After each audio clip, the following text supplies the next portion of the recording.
Okay, let's close our eyes for a moment.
Okay, we have lesson 31.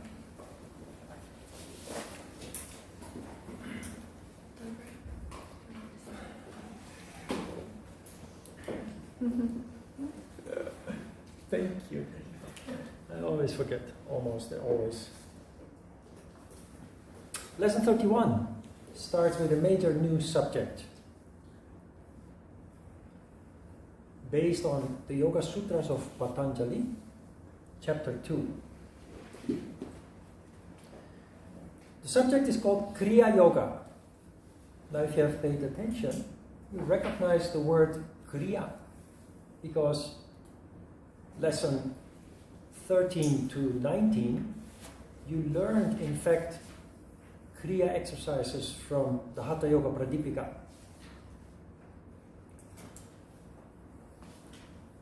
The Kriya from the Hatha Yoga Pradipika and the Kriya from the Yoga Sutras of Patanjali are two different things. Hatha Yoga Kriya, as you remember, were exercises to help us make the switch from the material world to the world of subtlety, the subtle world, the world of energy, or yogis would say the world of spirit. We've approached that in a very practical way so that you understand in a practical way, making that transition easier. Same with Kriya Yoga of Patanjali. That's much more philosophical, goes much deeper, but we found a very practical approach to that too. Kriya, like the word karma, contains the stem word kr. And kr simply means doing.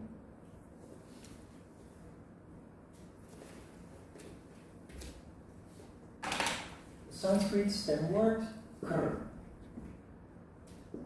means doing. Now, like everything else in yoga, because of ignorance, because of the symbolical way that everything has been described hundreds or thousands of years ago, everything is surrounded by mystery. So even the word karma is surrounded by mystery. The word kriya is surrounded by mystery. It really doesn't mean anything more than doing. But this is yoga, and in yoga nothing is just like it is or what it seems. It has a deep meaning that if you understand that meaning, it comes alive. It really starts making sense. So although I just said that kr means do, and nothing more than that, kriya means doing, but in a very specific way. And that is where yoga starts.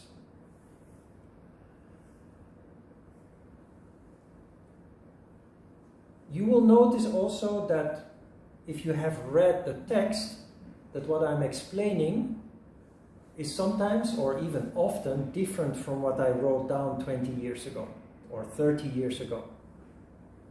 Because my insights have, of course, evolved and often become much more direct and more practical.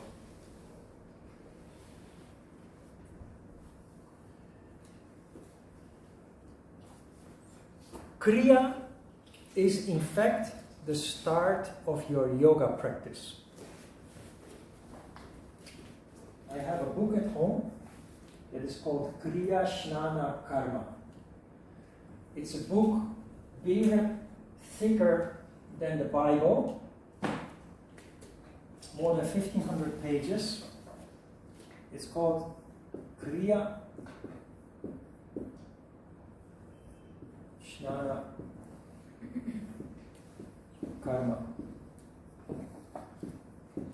And it basically describes the whole process that yoga exists of. And that process starts with kriya, which means doing, but doing in a very particular way.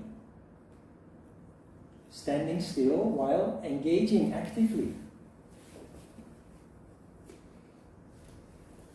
You start doing things mindfully. So not just do, but do mindfully. You start paying attention. When you do something, you notice that something leads to something else. You start to notice the law of action and reaction, the law of cause and effect. Kriya leads, if you do kriya, which actually means if you do yoga correctly, leads to the opening up of consciousness. A transformation takes place. Something that does not happen as long as we just continue to do without consciousness, without standing still physically and mentally. But the typical way of doing that yoga teaches us, which, by the way, in many studios is not done, and therefore will not lead to the next step. Snana. Very naturally, as a result of your practice of kriya, snana occurs, which is the awakening of consciousness.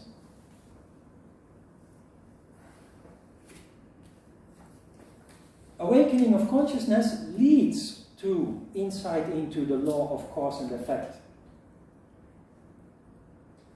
Snana is a process in which you turn everything upside down, especially yourself. You dig into the past, you become conscious of experiences that you had since you were born, experiences that you never consciously thought about. You start becoming aware of who you actually are. Not the self based on your identifications that were indoctrinated into you by your culture, your education, your parents, your teachers, your nationality, but based on feeling, deep feeling inside yourself. Snana means knowledge or wisdom. Then the highest level of yoga is in fact karma yoga. So we call it kriya yoga, snana yoga, karma yoga. But yoga is not just a set of rules or a set of exercises, which is what many people think. Yoga is life. But yoga means control. So it is a life where you start to take control. And that control is based on insight, based on consciousness. The subject that we start today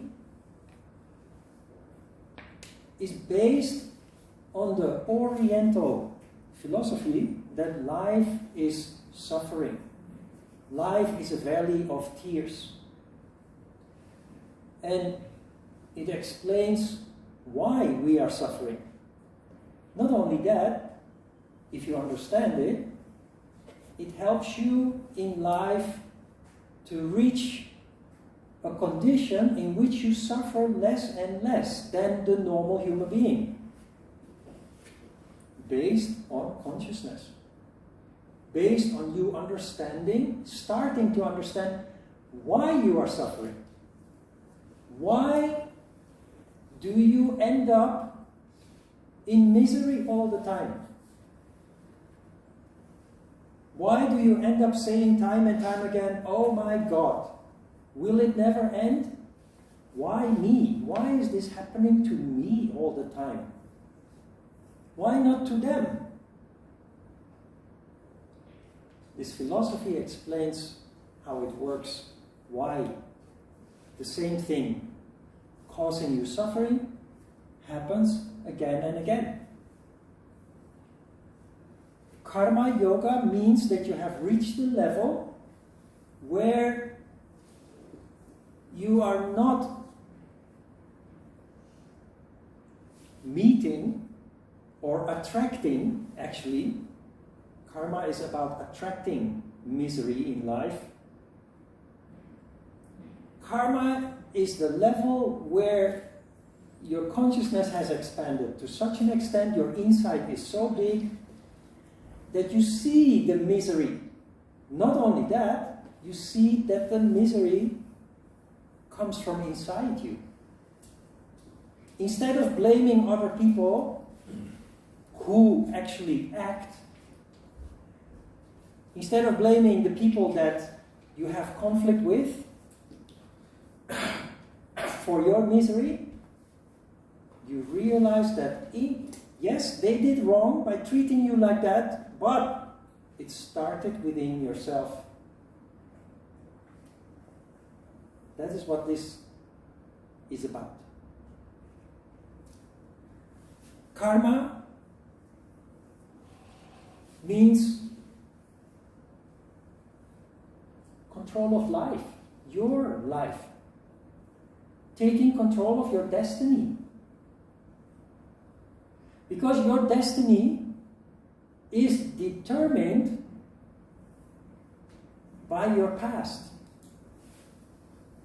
And you get very frustrated that you are not able to change that or to rise above it,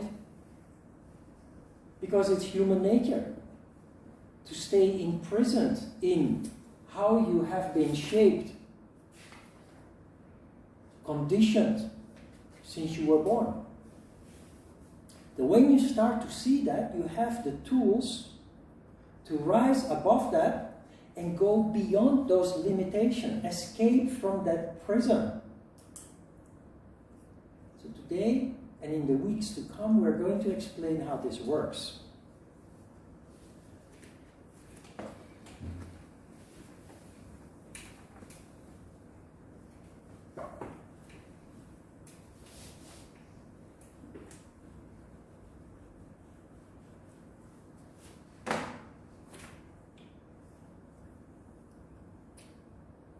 The subject is called the philosophy of the Kleshas.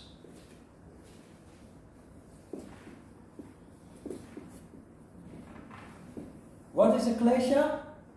Klesha is the misery that comes towards you every time. Your pain, your suffering, your conflicts. Our natural reaction to misery is to find blame outside ourselves. But we know already from discussions that we had before, the yamas especially, non-violence especially, that when you have a certain emotion, a certain feeling, that emotion or feeling bounces back on you from the environment. If I am angry and you come from outside, you come in, you have nothing to do with the reason why I'm angry, you feel my anger. And just instinctively, you have a tendency to react upon that anger. And then I say, why are you treating me like that? I didn't do anything to you. But I did.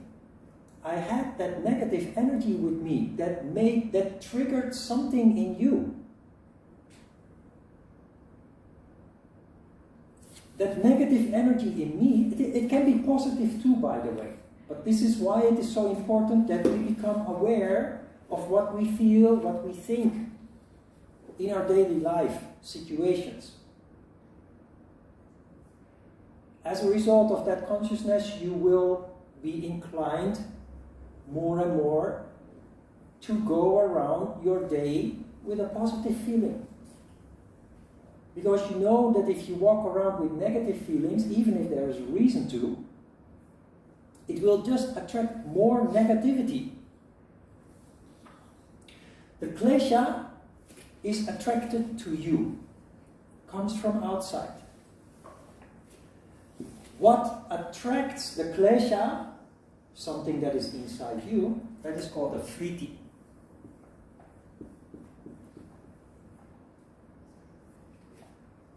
Now, why do I walk around with a negative feeling? That can be something that happened 20 or 30 or 40 years ago. A trauma. The problem is I'm not aware of that.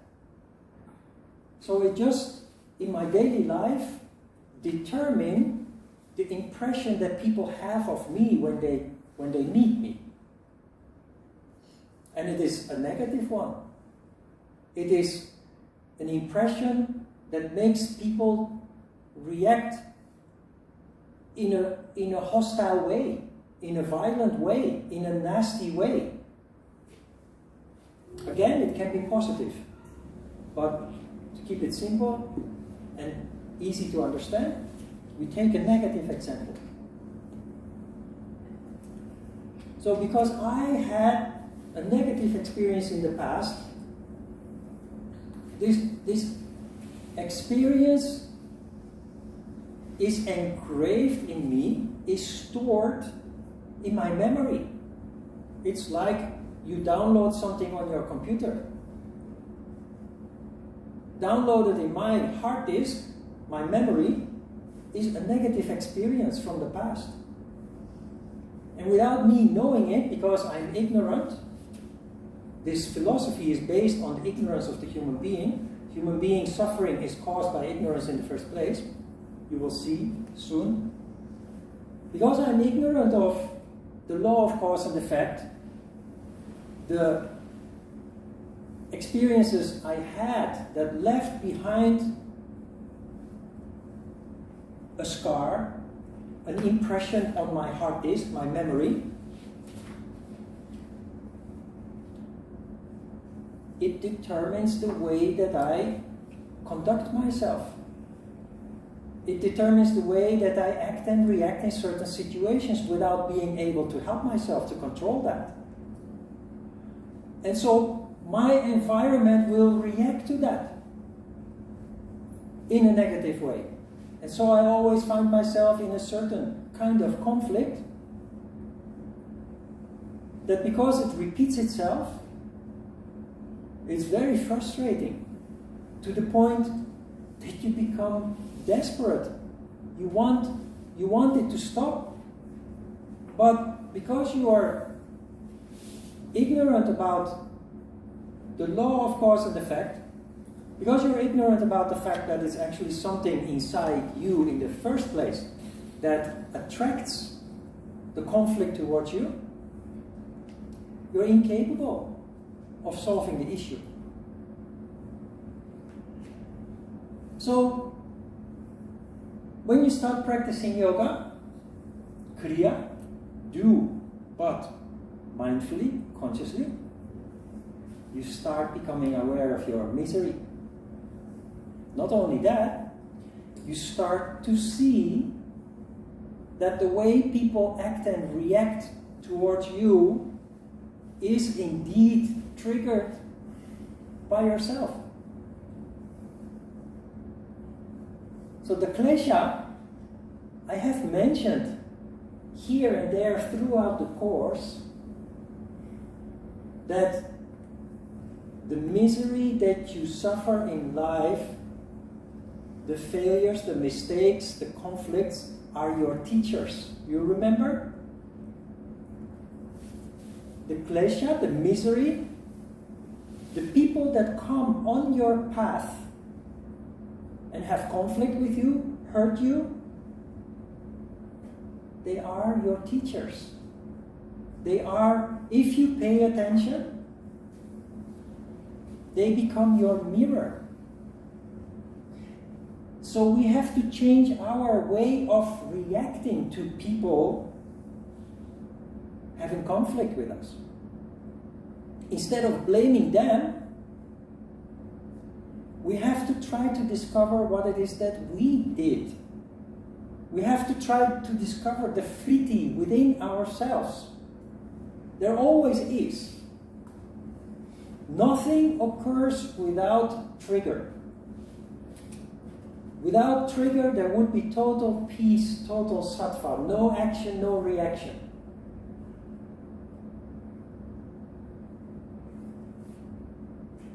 So you have to overcome ego, of course, because our biggest obstacle in this process is ego standing in the way. Because of ego, we find it difficult to admit that we are wrong, right? We find it difficult to admit that we made a mistake. So we need to overcome ego. Just be totally honest with ourselves, without false pride, without ego standing in the way. Then your klesha, the misery that people give you, teach you who you really are. Beyond what you thought you are, based on your upbringing and your education, your culture and your nationality. Can you see that? This is very interesting. It will change your life. But it is a process of trial and error. You will become more aware of your misery, but, of course, whenever from now on you are confronted with that, instead of suffering the misery, you immediately change into another mode. You investigate. You try to find out what it is inside you that attracted the klesha.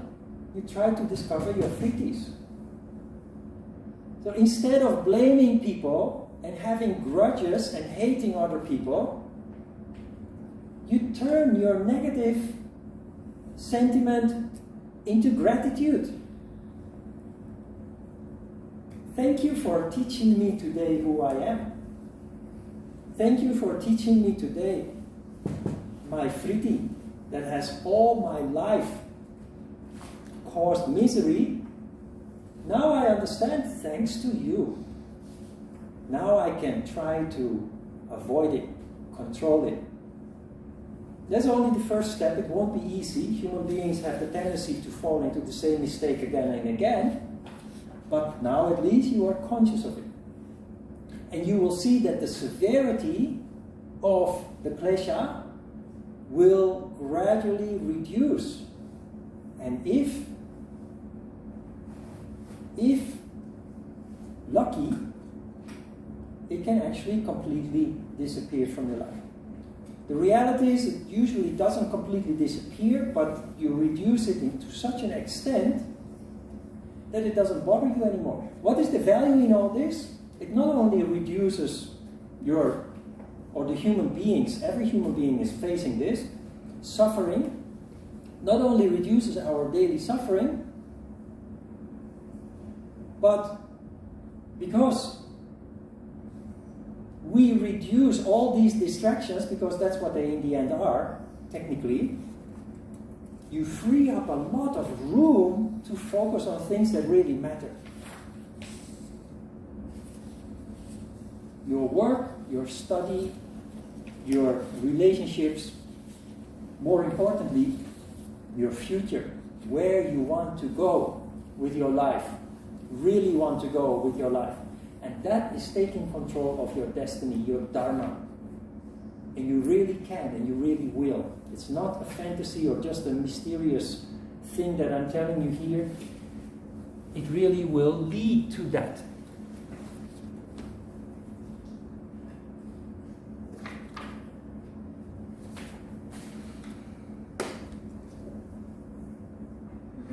So we have chapter 2 of the Yoga Sutras of Patanjali. Sutra number 1 says, austerity, self-study that leads to the knowledge of the self, and complete resignation to Isvara constitute preliminary yoga, Kriya Yoga.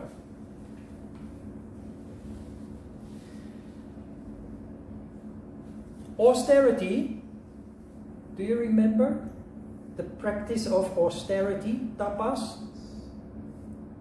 That is yoga done right. You subject yourself to discomfort consciously, because you know that it is good for you. Why do you do that? Why do you practice austerity? Why do you subject yourself to discomfort knowingly and willingly? Because your most precious asset is your energy. Without energy, there is no transformation, no opening up or awakening of consciousness. So that is the first step of yoga. That is the first step of life taken control of.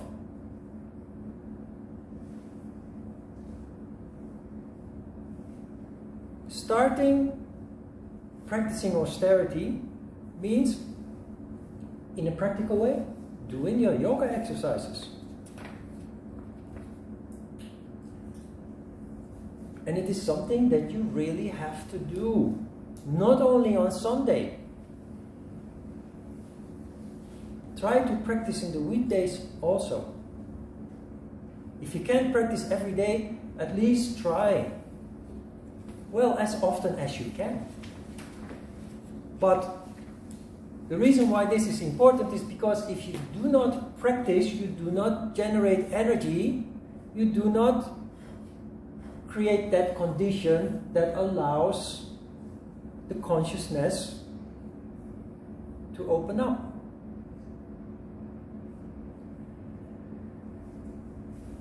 That consciousness opening up is the second step, self-study.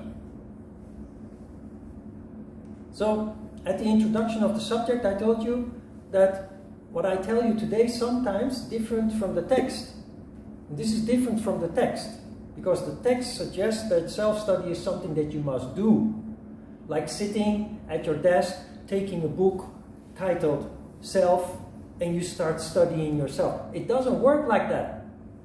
Studying the self, or self-study, which is one of the niyamas, as you remember, is something that happens naturally as a result of the first step. It's the same as kriya, shnana. Kriya leads to shnana. Shnana is consciousness, is knowledge of what? The self in the first place. Every yoga practitioner whose consciousness awakens first studies the self. That is a very natural tendency. The moment a human being becomes conscious, the first thing they are curious about is, who am I?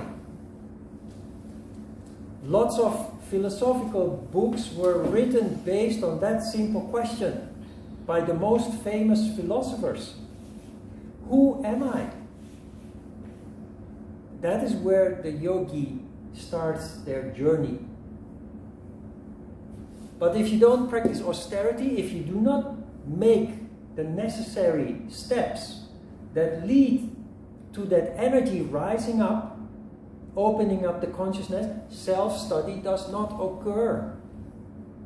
Because even if you wanted to, by sitting at your desk and saying, now I'm going to study myself, it's not going to happen. Because you need a contemplative mood. You need to be in a contemplative condition, and in a very natural way you start contemplating the self based on feeling, not based on theories, not based on books.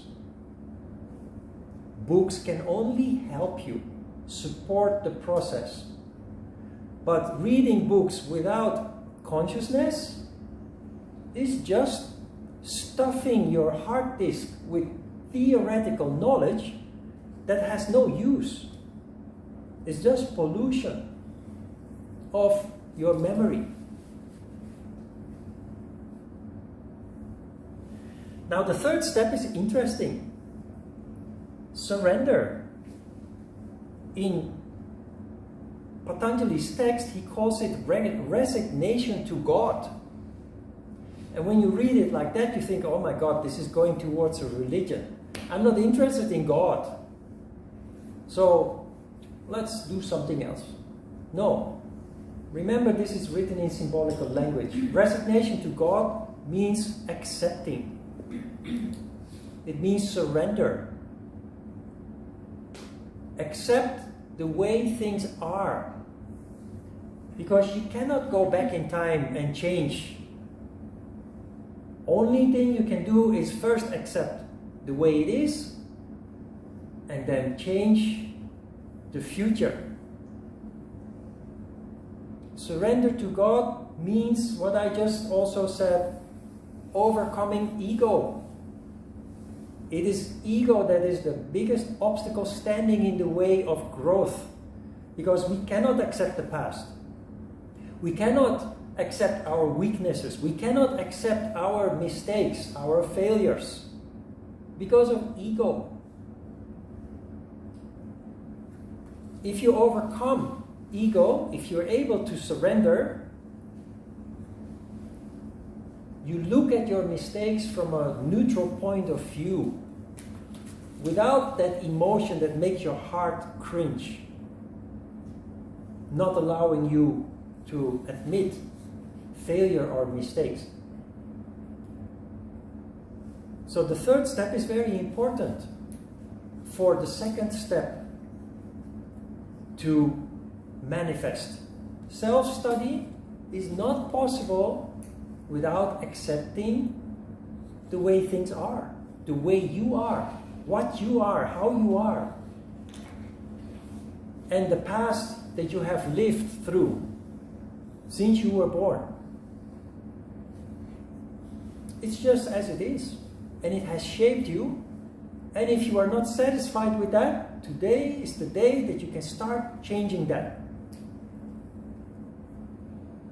But first you must accept, otherwise you cannot change it.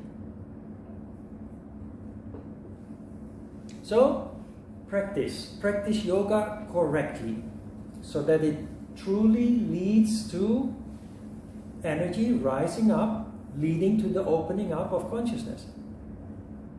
That awakens consciousness that naturally, spontaneously leads to self-study. Self-study leads to the discovery of many things you may not like. Traumatic things caused by the outside, but also regret, sadness, pain because of the inside. And you deal with that with the third step, which is surrender, acceptance, basically.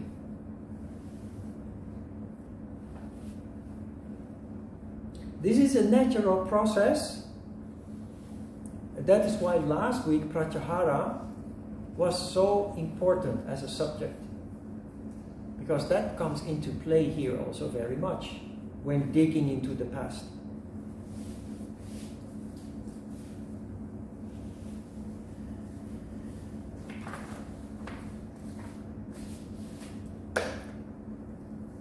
Sutra 2.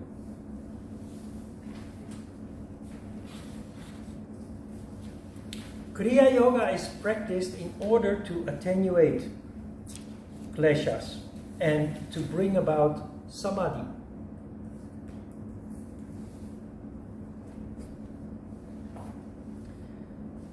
In between brackets, attenuation is explained. Attenuate something means to soften, to reduce.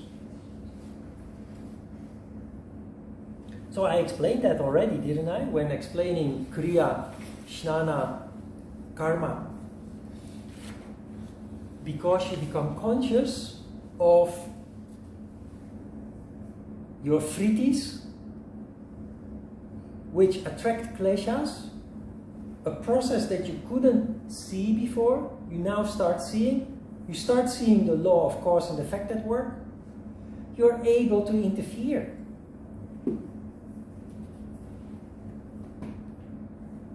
Karma Yoga, the highest stage, means that you can see misery coming from miles away before it has even affected you. That is, of course, the highest stage, the ideal stage. What you're seeing is not something in the distance, you see something inside yourself. Something starts to steer in you, and you know where that is going to lead. You know that if you allow that steering in you to manifest, it becomes a fritti, which will attract a klesha, which will attract misery. I'm smiling because, can you see what I'm talking about here? In the past, fritti, klesha, misery, suffering.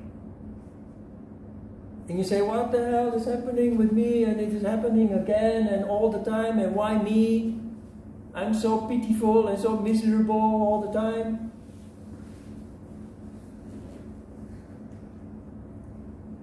Because you start seeing it coming, it gives you the possibility to abort the process, to interfere in the process.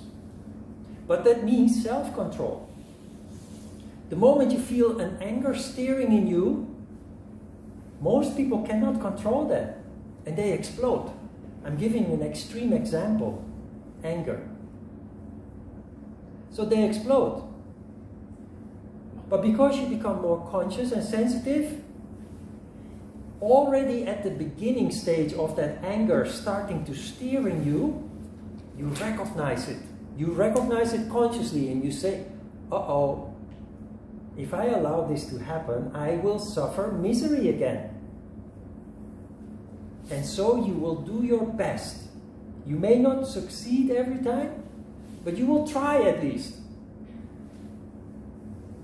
to stop that fritti before it explodes, before it gets worse, before it attracts a reaction from the environment, from the people that you are dealing with.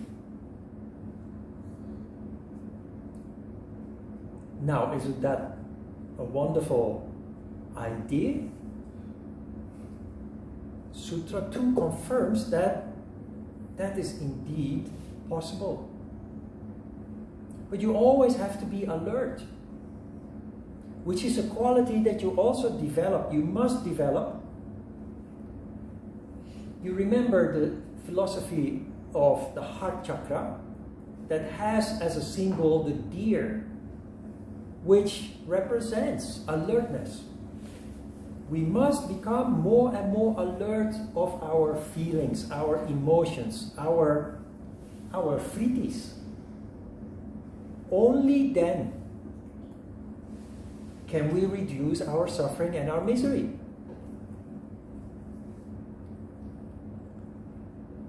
Try to make it a game, a play. Sometimes you fail.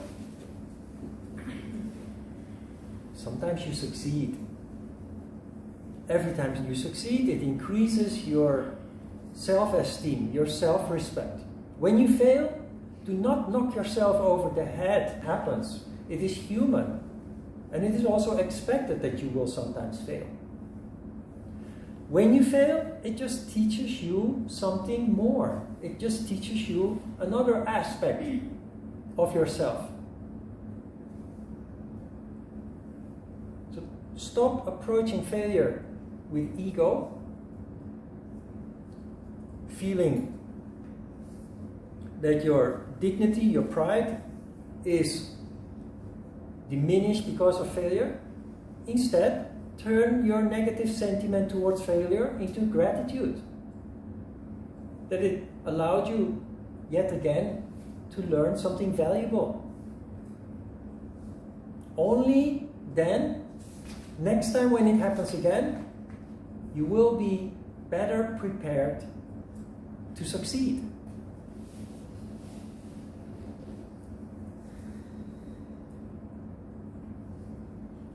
And this is why yoga, everybody who knows a little bit about yoga is attracted by the idea that yoga leads to happiness, leads to greater sense of well-being.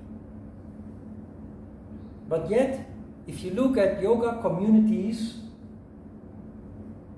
it is often approached in a very superficial way, by having gatherings where everybody is smiling and happy, or pretending to be happy, because we're all part of the yoga family. That's not how it works. It actually requires quite hard work.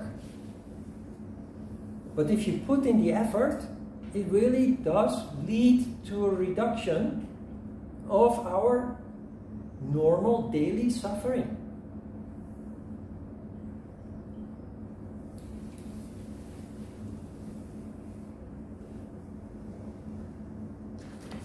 Questions?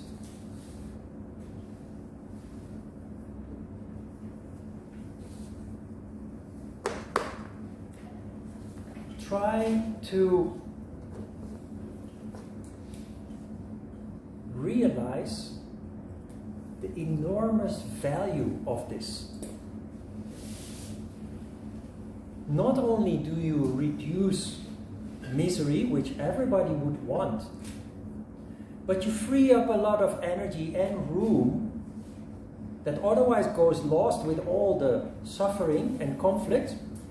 You free up a lot of energy and room that you can now use to grow and develop. It is what allowed me to escape. Sounds dramatic, but to escape from the Netherlands, come to Korea and develop into the yogi that I have become. As opposed to the rest of my family that is stuck, that have, two of my brothers have met their destiny in a tragic death.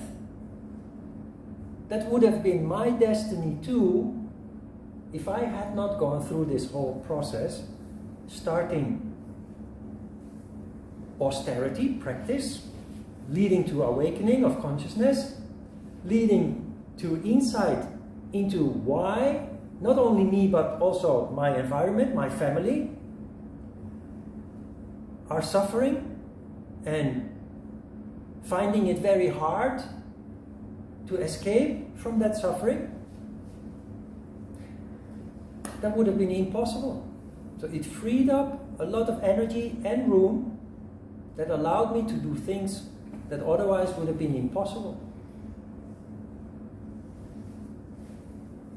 scary sometimes, but we will talk about fear. Because fear is in fact the final station of the Kleshas that all of mankind is suffering from. So we will talk about fear in the session after lunch.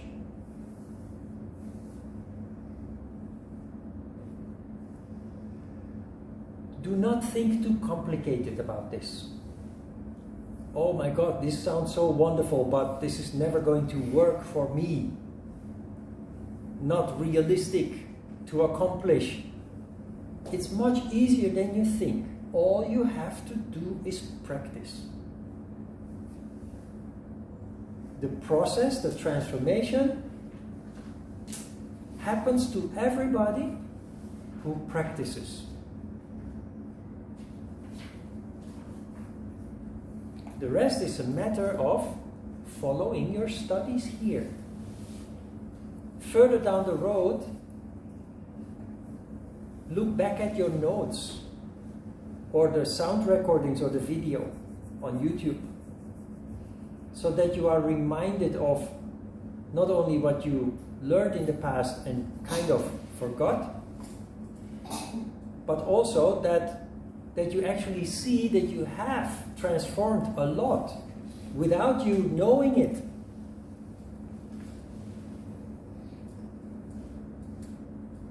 Sometimes students who did my course like 10 years ago, 15 years ago, 20 years ago, sometimes they drop me a line, Facebook Messenger or something.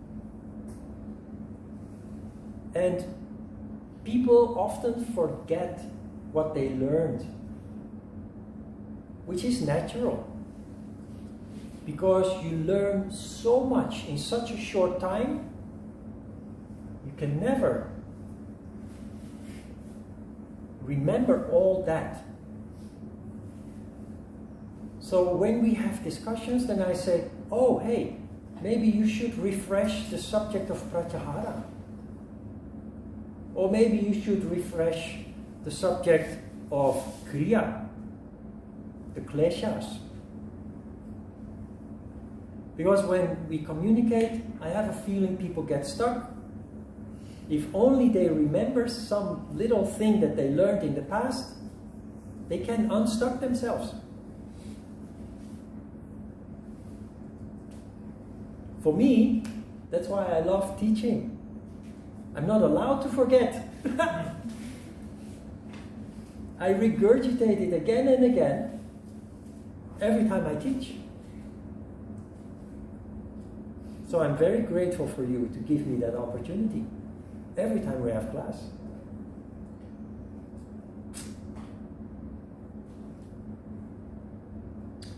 Questions? Let's have a short break.